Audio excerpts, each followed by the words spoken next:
Summary of BS 110 are Guidelines for Fabrication of Steel Girder Procedure Overview. The guidelines, issued by the Ministry of Railways, provide a structured framework for the fabrication of steel girders used in railway bridges and related infrastructure.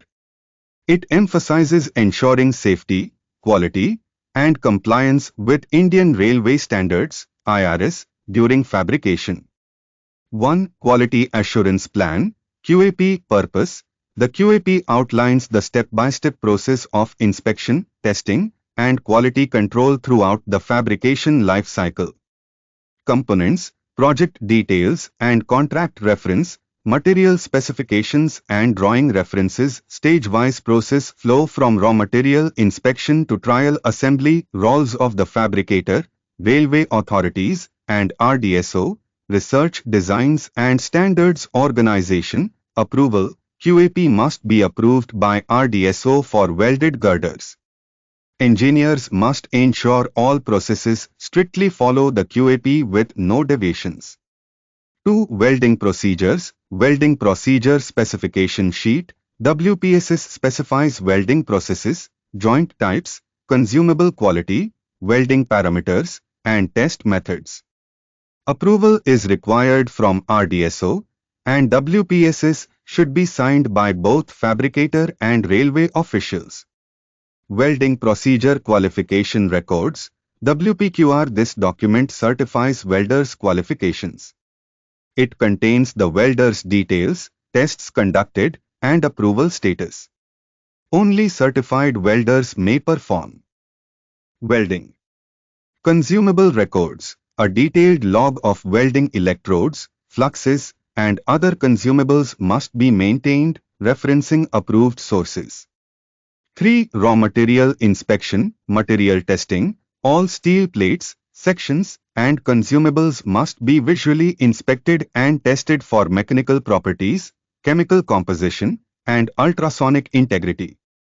Tests like CHARP impact and tensile strength are mandated, with records maintained for traceability.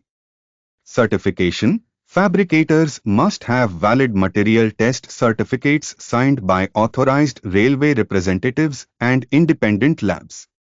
4. Prefabrication inspection, layout inspection.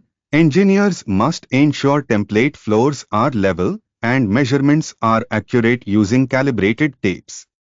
The layout for camber and squareness must be checked before cutting or assembly.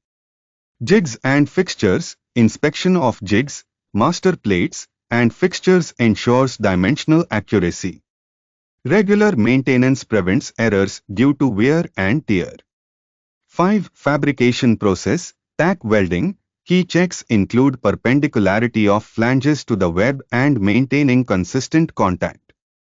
All tack welds must be cleaned before full welding. Distortion control. Techniques like pre-bending flanges and using clamping fixtures prevent distortions.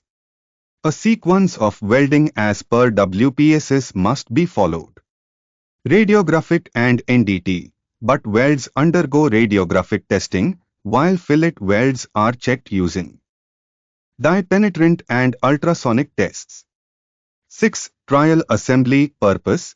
The first span is trial assembled to identify any fabrication errors. Checks include camber, squareness, alignment, and hole fairness. Camber check. Measurements are taken with jacks supporting nodal points.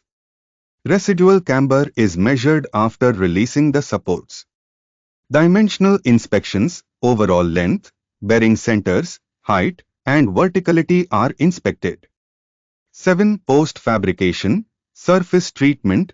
Steel surfaces are prepared by shot blasting or other methods before applying anti-corrosive paints as per IRS standards. Dimensional and structural checks. Before offering the girder for final inspection, dimensional accuracy and structural integrity must be verified.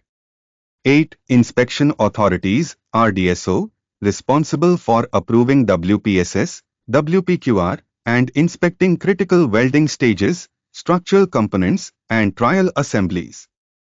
Zonal railways, conduct routine inspections of materials, consumables, and compliance with the QAP. 9. Fabrication agency. The document lists primary and secondary railway workshops designated for steel girder fabrication. In cases where both sources are unable to meet deadlines, private trade fabricators may be engaged, subject to railway approval. 10. Checklist and best practices. Checklist for fabrication of steel bridge girders for 3 stages: I. Prefabrication stage, 2. During fabrication, and 3. After fabrication. Best practices. Do's and don'ts. Use calibrated measuring tools. Perform welding in controlled environments.